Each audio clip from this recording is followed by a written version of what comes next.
Salam alaikum tout le monde, j'espère que vous allez bien. Aujourd'hui, on se retrouve pour une interview spéciale. Je vous propose de découvrir l'histoire d'Ager, une histoire bouleversante.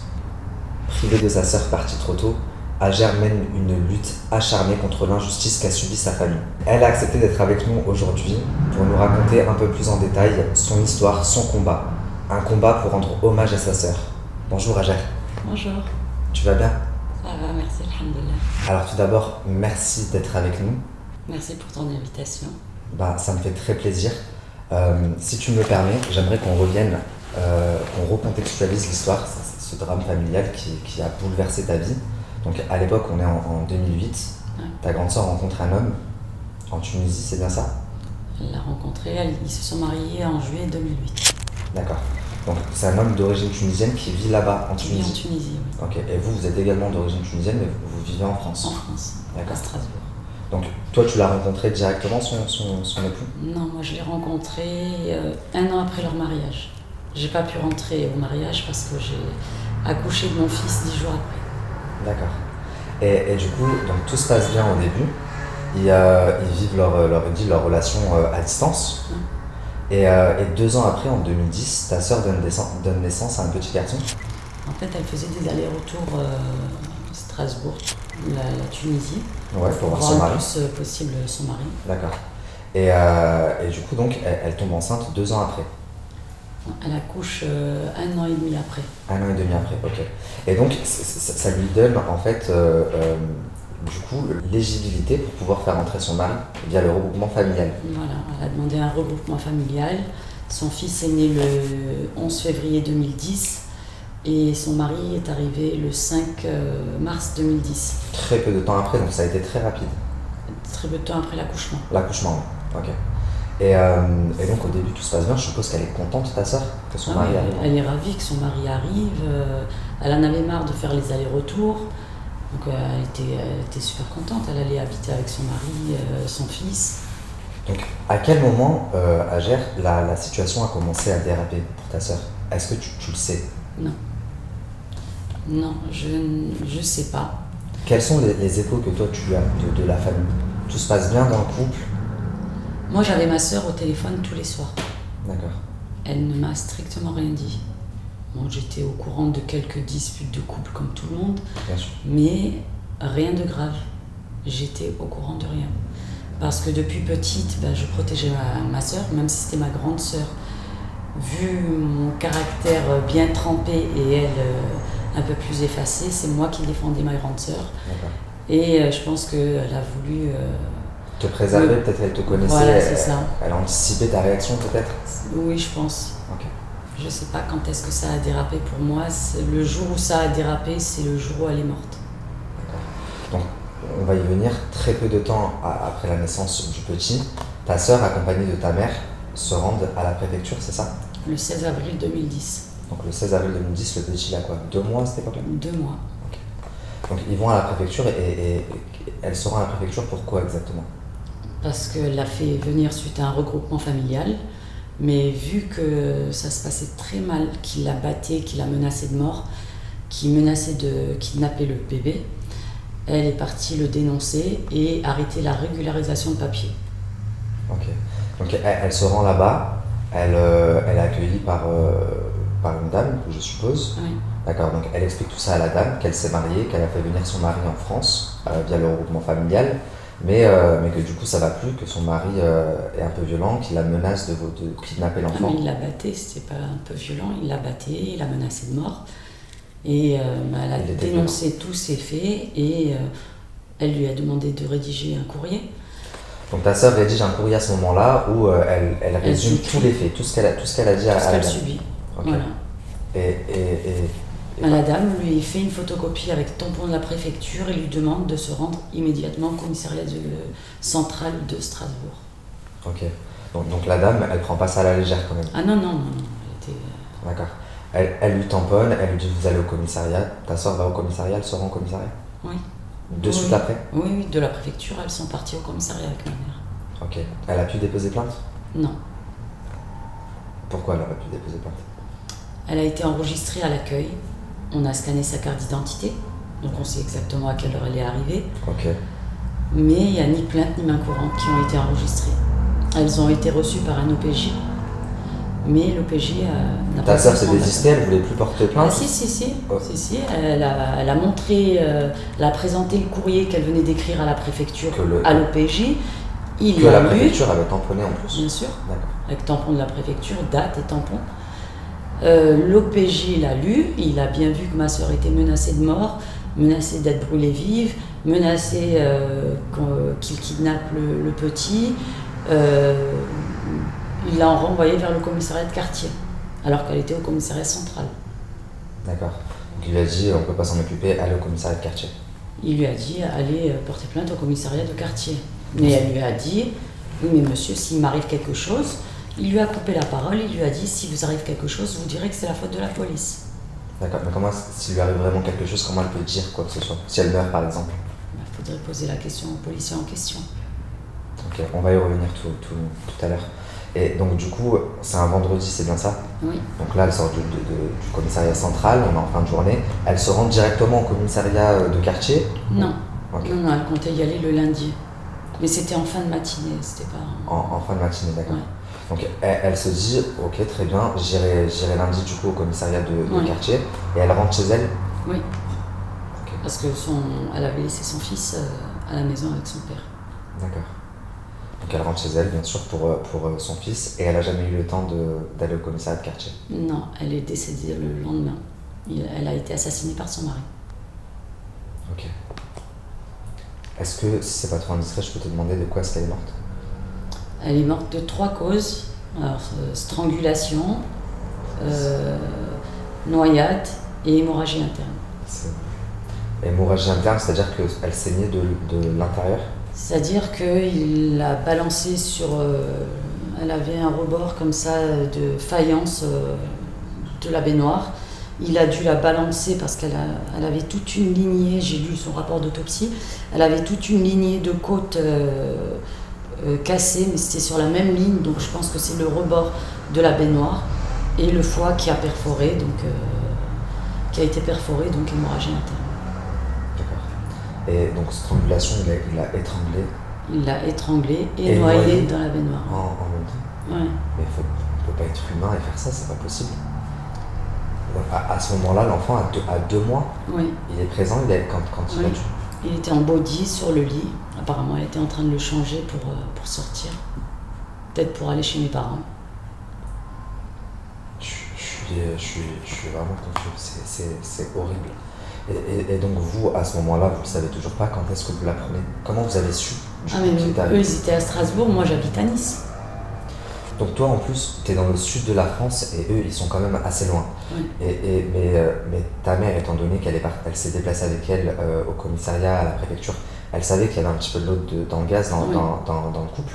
Donc elle a dû vite être alertée dès qu'elle a vu que ta soeur ne lui répondait pas. Ou comment est-ce que vous l'avez appris? En fait, ma mère a essayé de joindre ma sœur, elle n'arrivait pas à la joindre. Et mes parents revenaient de course, donc ma mère a laissé mon père décharger la voiture. Et elle lui a dit, je vais chez Alam, tu me rejoins dès que tu as fini de décharger la voiture. Donc la maison de mes parents et là où habitait ma sœur, c'est à 2 minutes à pied. Donc ma mère s'est rendue chez ma sœur. Mon ex-beau-frère lui a ouvert la porte, enfin, les 4 verrous. Il a refermé les 4 verrous derrière elle d'ailleurs, et quand elle lui a demandé où elle était sa fille, il lui a dit dans la chambre. Donc pour aller dans la chambre, je suis allée chez ma sœur après sa mort parce que je ne connaissais pas où elle habitait, et j'avais demandé à la propriétaire si je pouvais visiter l'appartement de ma sœur puisque je ne connaissais pas où elle habitait. Bien sûr. Donc elle m'a autorisée, et pour aller dans la chambre de ma sœur, il faut passer par un couloir étroit. Et je pense qu'il a voulu la bloquer là. Et quand elle est arrivée devant la chambre, elle a vu les habits par terre, l'armoire, tout était par terre. Elle a compris qu'il s'était passé quelque chose. Bah oui, et le petit, mon neveu était sur le lit en body. Donc elle s'est retournée pour lui dire elle est où ma fille? Et premier coup de marteau sur la tête. Et deuxième. Un coup de marteau? Marteau, oui. Okay. Sur la tête. Combien de coups de marteau elle a pris? Je sais pas. Incapable de... Au final, elle a eu plus de 100 points, ma mère.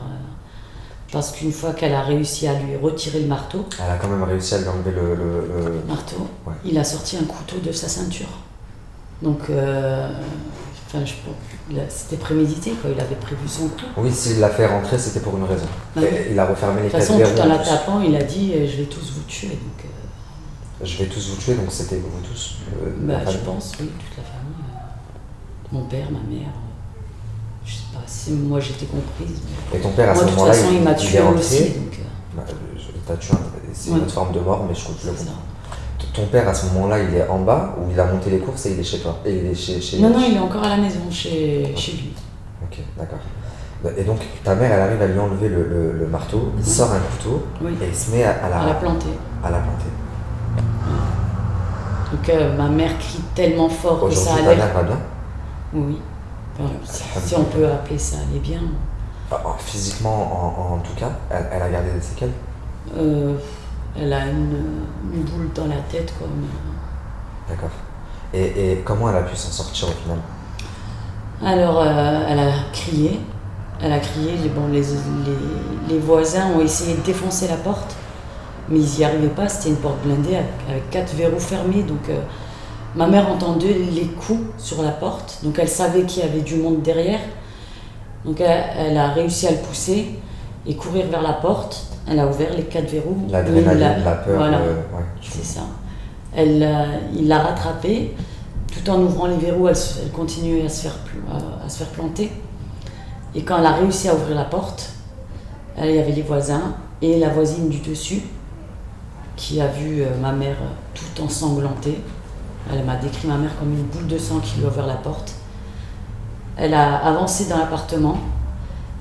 Il est allé pour aller dans la chambre chercher le petit, mais elle avait trop avancé dans l'appartement, la voisine, et il a sauté par la première fenêtre. C'était celle de la cuisine. Il a sauté de 6 étages. Je pense que c'est dans un choix judicieux de sa part, même si on souhaite la mort à personne. Je comprends pas comment ce genre d'individu peut penser, peut réfléchir. Et du coup, ta mère, je suppose qu'à ce moment-là, elle s'effondre. Non, parce qu'elle sait toujours pas où est ma sœur. Donc, en ayant été poignardée, frappée à coups de marteau, donc là, à ce moment-là, lui se jette par la fenêtre, elle réfléchit toujours où est ma fille, c'est ça? Bah oui. Bien sûr. Elle pensait que ma sœur était cachée. Quelque part, ok. Donc Elle et la voisine se mettent à chercher ma sœur dans les placards, sous le lit, partout, jusqu'à ce que ma mère rentre dans la salle de bain.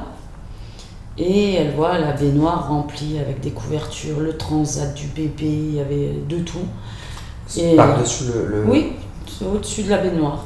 Comme pour cacher le corps, c'est ça? C'est ça.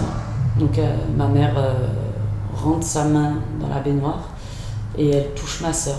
Donc elle enlève tout et ma sœur était déjà morte. Donc en plus ta mère a la vision. Oui. C'est elle qui a tout retiré? C'est elle qui a tout retiré. Elle a enlevé le bouchon pour vider la baignoire. Elle essayait de secouer ma sœur pour la réveiller. Mais bon, des gestes d'une maman, quoi. Les gestes d'une maman, complètement.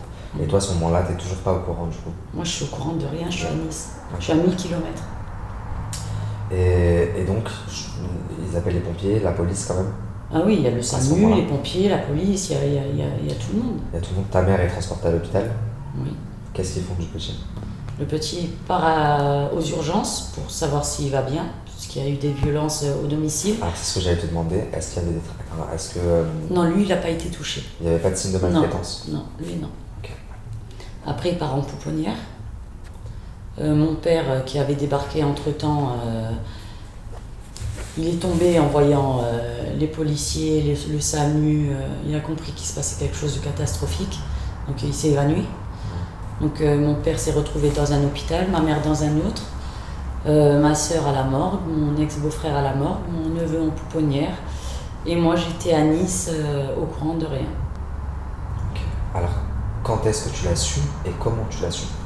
Alors, j'ai une voisine de ma sœur qui était amie avec ma mère qui m'a appelée. Donc, elle me dit, j'ai entendu dire qu'il y a un Tunisien qui a tué sa femme et qui s'est jeté avec son bébé Par la fenêtre. par la fenêtre. Et on m'a dit que c'était de la famille et elle m'a sorti mon nom de famille. Ah Ah, donc là, t'as dû. Ok. Et là, je tombe par terre. Ok. Et j'avais mes enfants avec Tu sais moi. immédiatement qu'il s'agit de ta sœur? Ben, elle me sort mon nom de famille. Ils disent que c'est de la famille d'eux et elle me sort mon nom de famille. Et là, je tombe par terre. Et moi, il y avait mes enfants avec moi, ma fille et mon fils. Et mon ex-mari, mari de l'époque, était allé chercher la voiture. On était garés loin, c'était samedi soir, on voulait emmener les enfants au ciné, McDo et tout ça. Une soirée donc, tranquille en voilà. Donc le temps qu'ils ramènent la voiture, je finissais mon match de hand à la télé et j'ai eu ce coup de fil fatal. Donc mon ex-mari ne me voyant pas descendre avec les enfants, donc il a sonné au parlophone et ma fille, du haut de ses 7 ans, lui a dit « Papa monte, maman elle est par terre, elle se tape la tête ». T'es en crise. Ah oui, bah Je oui. suis vraiment désolé, Ajar, ça me touche énormément. Je suis, tu sais, j'ai grandi avec que des femmes, presque ma mère et mes sœurs. Et j'ai vraiment beaucoup de mal à voir une femme souffrir. Je ressens, je sais pas comment t'expliquer. Et du coup, ça me touche beaucoup. Donc, si tu veux bien, on va reprendre. Tu me disais que du coup, entre-temps, tu avais eu ta mère. Elle était aux urgences. Du coup, c'est moi qui pleure là. Bon, on va se passer les mouchoirs. Merci.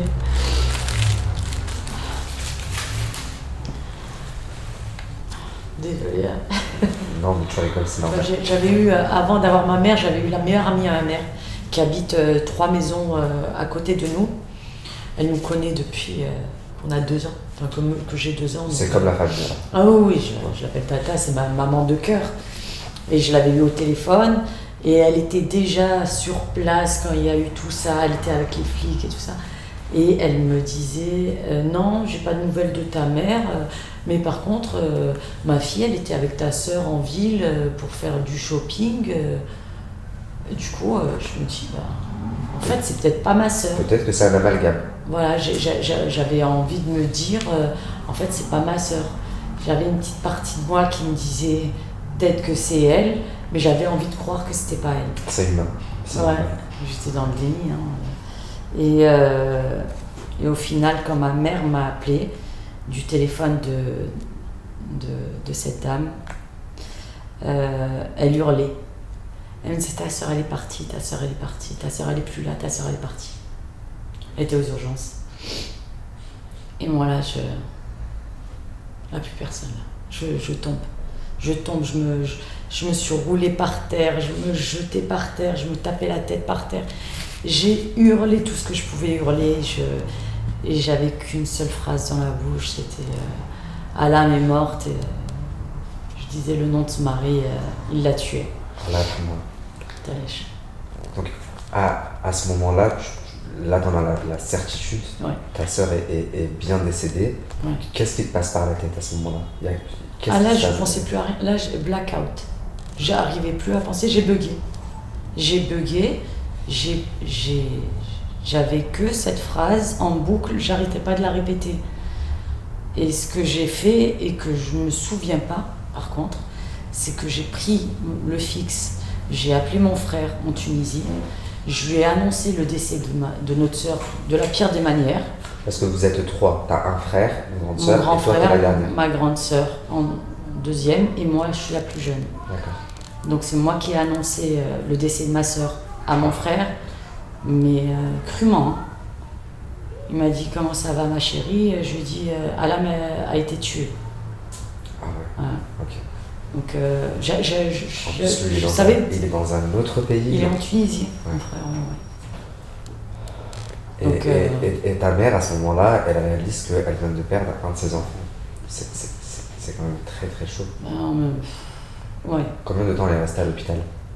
24 heures. Ok. Mais elle avait plus de 100 points 100 points. entre les coups de couteau et les coups de marteau. Ok. Donc, toi, il t'a fallu combien de temps pour reprendre tes esprits? J'ai appris son décès à 20h, 21h. Ouais, 20h, 21h. Je suis partie de Nice à 2h du matin. Ok, ça a été quand même très rapide. Donc à 2h du matin, tu prends la route et tu décides de monter à Strasbourg, Ouais. rejoindre ta famille. Ouais. Ok, tu vas voir ta mère à l'hôpital Pas, pas de suite le lendemain. Non, non, on est arrivé. Du coup, on est arrivé dimanche. Ouais, c'est ça. Si, c'est moi qui ai fait sortir. Quand j'arrive, en fait, mon père venait juste de sortir des urgences. Ils étaient dans un hôpital différent, Ouais. en plus. Ok. Donc, il venait juste de sortir des urgences. Le quartier était bondé, la maison était bondée. C'est pas des voisins, c'est pas des amis qu'on a, c'est la famille. Bien sûr, dans les moments comme ça, c'est vrai qu'on est très, très, très solidaires. Ouais. Et du coup, t'arrives, tu vois tes parents à l'hôpital, ta sœur est à la morgue, Ouais. on te laisse la voir. Oui. Je vais, vu que ça fait longtemps que j'ai quitté Strasbourg, je me repérais plus trop. J'ai fait sortir ma mère de l'hôpital. C'est l'hôpital où je suis née. Et le lendemain, ma mère avait rendez-vous avec l'OPJ pour être auditionnée. Je l'ai accompagnée.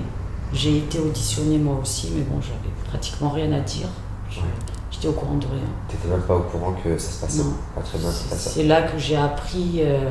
Que c'était pas la première fois que ta sœur allait au commissariat pour. Ah si, c'était la première fois qu'elle allait au commissariat, mais c'était pas la première fois qu'elle se faisait battre. Qu'elle se faisait battre, mais c'est là que tu as appris qu'elle s'était déjà rendue du coup une première fois au commissariat. Oui, avec ma mère, accompagnée de ma mère. Voilà. La veille de son décès. Ouais. Ah oui. Et ça t'a fait quoi de savoir qu'elle était en souffrance et que t'étais même pas au courant au final? Ah, mais c'est un déchirement, mais atroce. On se sent impuissant. Je me sentais inutile, je me sentais bête. Je me suis dit, comment j'ai fait pour pas voir, moi qui ai vécu avec elle toute ma vie, moi qui ai dormi on dormait dans le même lit, je la connaissais par cœur.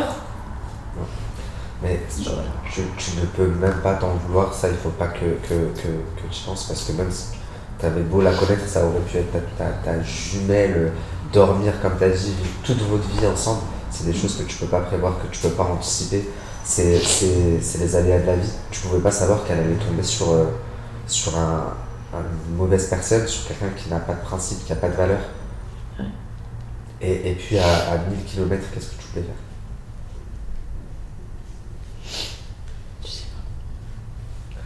Donc ils prennent votre déposition et moi je suppose que t'as toujours pas repris complètement tes esprits. À ce moment-là, je suis dans le déni total. Je fais les choses mécaniquement. J'ai emmené ma mère voir le médecin légiste. C'est moi qui ai fait toutes les démarches administratives pour la déclaration de décès. Mais ta tête. Ah oui, on aurait dit une machine. C'est moi qui ai fait les déclarations de décès auprès de la mairie, auprès de la CAF, la sécurité sociale. J'ai fait toutes les démarches. Le jour où je suis allée voir ma sœur à la morgue, c'était après son autopsie. Il venait de finir son autopsie, donc moi je savais pas où était la morgue. C'est l'OPJ de la brigade criminelle, je ne sais plus comment ils appellent ça, qui l'inspecteur de la criminelle qui m'a emmenée. Et le médecin légiste, au début, il ne voulait pas me laisser voir ma sœur. Il a à peine entrouvert la porte de la morgue, il nous a regardés, et il a regardé mon ex-mari. Il lui a dit, est-ce que vous voulez rentrer d'abord pour voir dans quel état elle est, pour voir si votre femme va supporter ou pas, ouais. Et moi, je ne sais même pas laissé le temps de répondre. Hein. Je l'ai poussé et je lui ai dit, non, je rentre, c'est ma sœur. Et moi, je croyais que c'était comme dans les films, que il allait la sortir d'un tiroir ou qu'elle était dans une pièce un peu loin, qu'il fallait marcher. Mais non, en poussant le médecin légiste, elle était devant moi. Okay. Et qu'est-ce que tu vois là? Donc tu vois ta sœur allongée? Ma sœur allongée sur une table d'autopsie avec un drap. Et je sais même pas comment j'ai marché jusqu'à la table. Le médecin légiste reste présent pendant que tu es là-bas?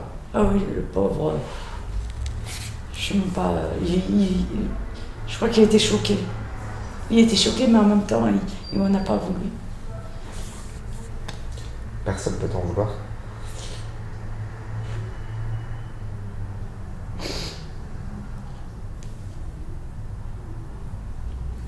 Donc on passe une pause, on fait une petite pause.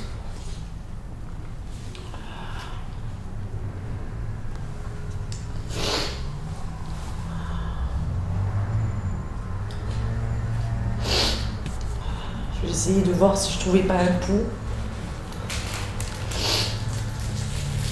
N'importe quoi. On fait des trucs. Dans ces moments-là, on fait des trucs qui paraissent nous semblent absurdes. Je me dis, il y a des histoires où il y a des personnes qui restent vivantes et peut-être que c'est le cas de ma sœur. Ben non. J'ai regardé s'il avait bien recousu, enfin des trucs. C'est vraiment quand on y réfléchit, c'est. C'est humain sur le coup. Sur le coup, c'est humain. Et comme on est de confession musulmane, ben, je savais pas si elle avait eu le temps de faire la shahada, donc je lui ai faite. Tu lui as fait la shahada? Ouais. J'ai lu du Coran, appuyé comme ça sur les coudes, mais j'avais plus de jambes. C'était mon mari mon ex-mari qui me tenait par derrière. Je n'arrivais plus à tenir debout. Et je lui ai fait 2 promesses. Je voulais qu'elle parte tranquille. Je lui ai dit que j'élèverais son fils comme le mien. Vu qu'entre mon fils et mon neveu, il y a 18 mois d'écart. Et je lui ai dit que je lui rendrais justice, que j'arriverais à retrouver ce policier. Et que justice lui sera rendue. Alors on va y revenir parce que aujourd'hui, tu as tenu tes promesses. Ouais. Son fils, tu l'élèves comme ton fils. Ouais. Ça fait 10 ans maintenant? 11 ans. Il a 11 ans. Et tu as réussi à lui rendre justice. Ouais. Ça a été très long, ça a été très dur. Ouais. Tu en es tombé malade, tu as attrapé un cancer? 2. 2 cancers? Ouais. Aujourd'hui, alhamdoulilah, ça va mieux. Alhamdoulilah, ouais. Et tu lui as rendu justice. Alors on va y revenir. J'ai promis à ma sœur de lui rendre justice et d'élever son fils. Donc suite à ça, j'ai demandé la tutelle de son fils que j'ai obtenue très facilement. Et j'ai commencé mon combat pour retrouver le policier qui avait refusé de prendre la plainte de ma sœur. Le policier qui n'a pas fait son taf. Voilà, c'est ça. Ouais. Exactement. Je sais pas pourquoi. Il n'a pas voulu travailler ce jour-là, mais bon, c'est inadmissible. C'est inadmissible. Et quand on voit le nombre de témoignages, on en reviendra tout à l'heure, de personnes qui sont dans la même situation, je trouve ça aberrant. Oui, c'est scandaleux. Ouais. Donc du coup, tu as réussi à le retrouver? Non. Non, je ne l'ai pas retrouvé parce que j'avais un numéro de plainte, donc j'appelais le bureau d'ordre pénal toutes les semaines pendant 2 ans et demi. On me disait ça va se faire, ça va être traité. Oui, mais c'est long, mais c'est sachant que j'ai 3 ans pour me retourner. Donc au bout de 2 ans et demi, je sais pas qu'est-ce qui s'est passé. Je dors, je me réveille énervée. J'appelle mon avocate, je lui dis on se constitue partie civile devant le doyen des juges d'instruction. Va savoir pourquoi, je sais pas.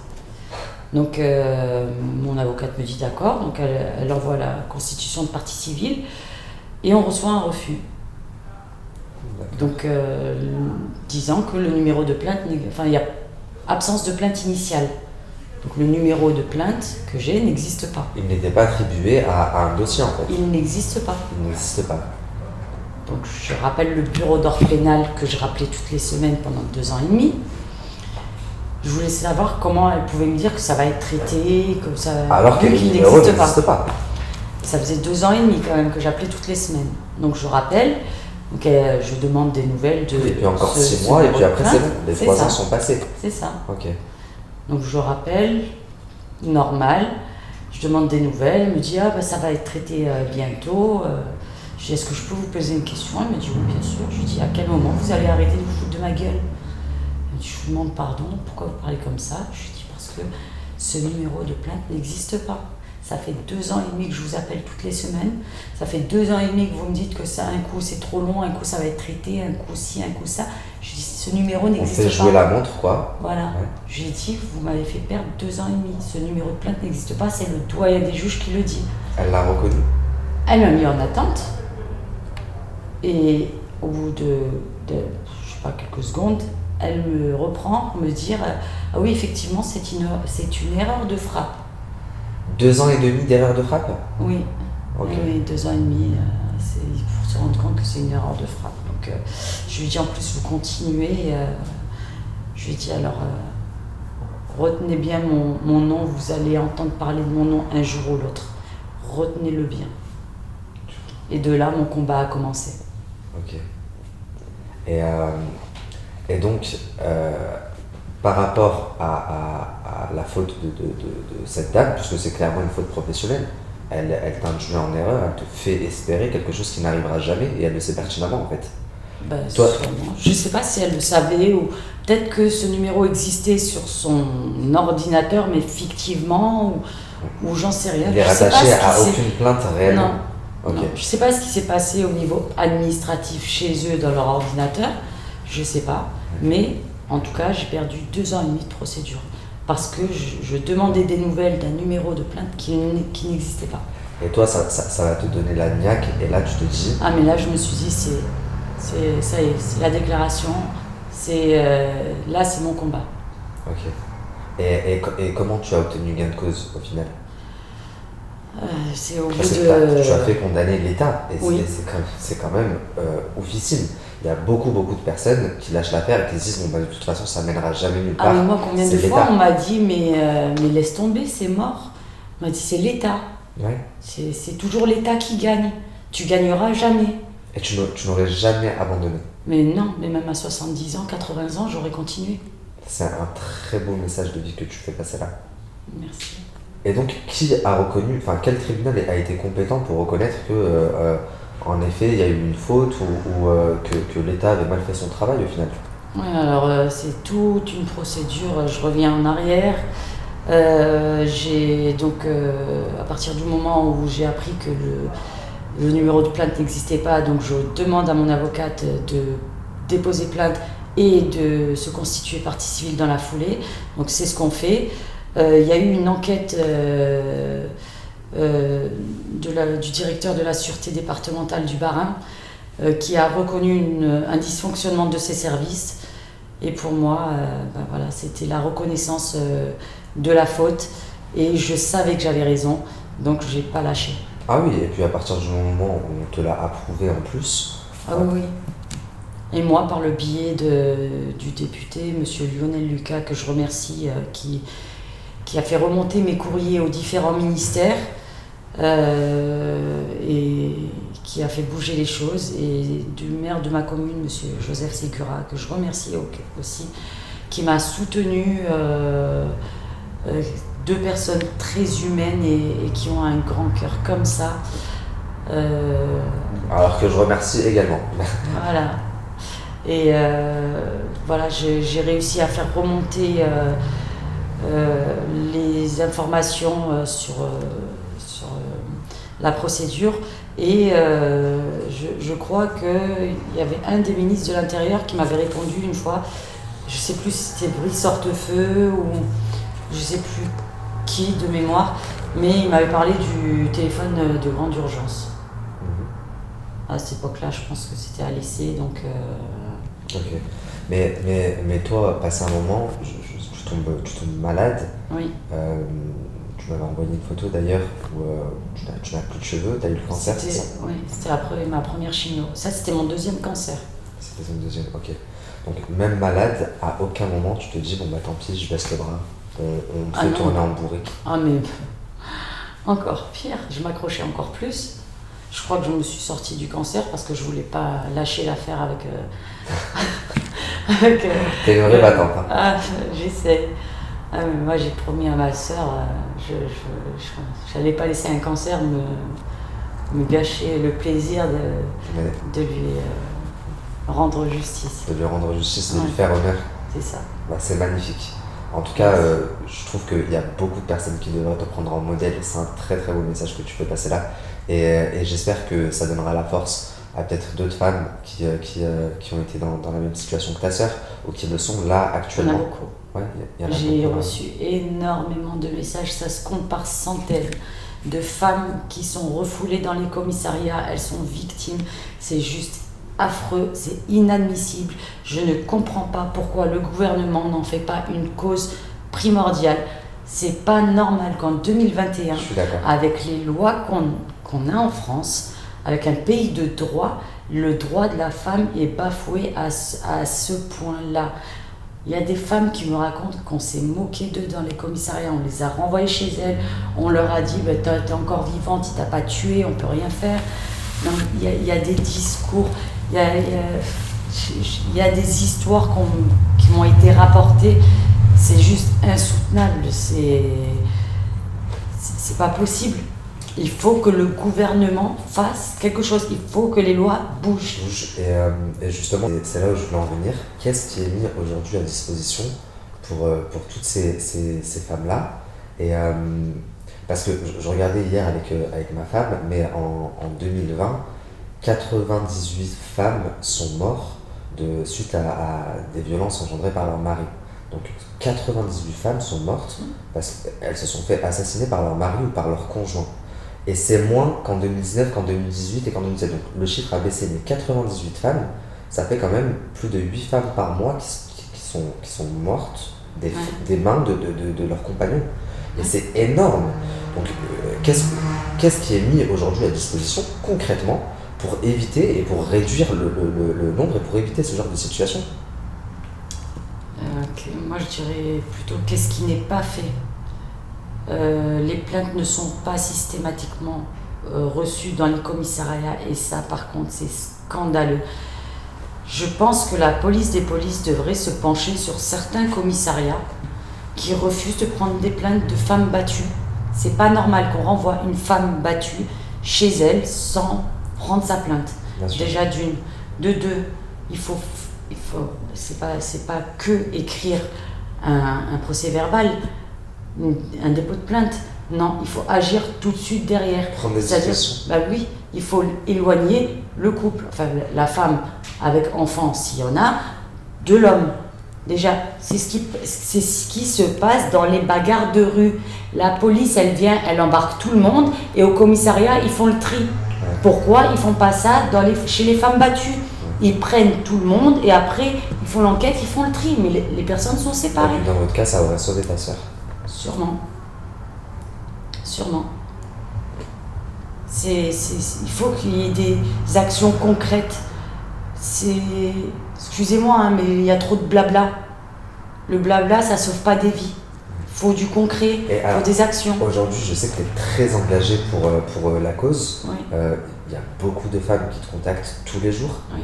Ça te tient à cœur, toi, de les soutenir Des fois, je parle avec des femmes jusqu'à 4h du matin, des femmes qui sont au bout du rouleau, des femmes qui ne sont pas entendues, des femmes qui sont refoulées dans les commissariats, des femmes qui n'en peuvent plus, elles ont des enfants et elles pensent au suicide. Et c'est juste pas possible. Je ne peux pas dormir, moi. Je ne peux pas dormir sachant qu'il y a des femmes qui parlent de suicide.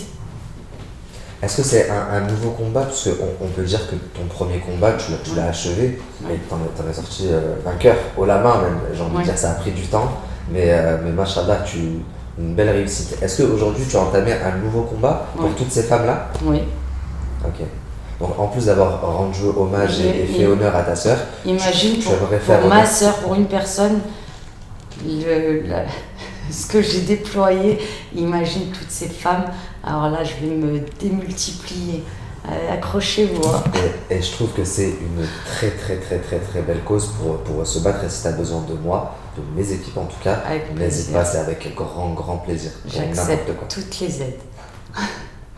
Donc c'est pour l'intérêt des femmes, j'accepte toutes les aides. Ouais.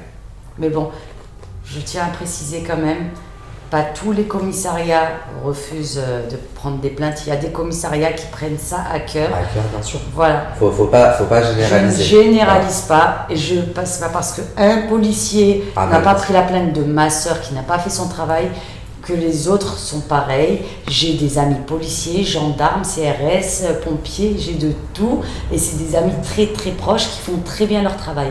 Donc je ne jette pas la pierre à une profession, je jette la pierre à un compétent catégorie de personnes dans une profession. Dans une profession. Voilà. C'est très joliment dit et c'est bien de le préciser. T'as bien fait. Agère, pour toutes les femmes qui aimeraient te contacter pour converser ou peut-être échanger des témoignages, comment est-ce qu'elles font?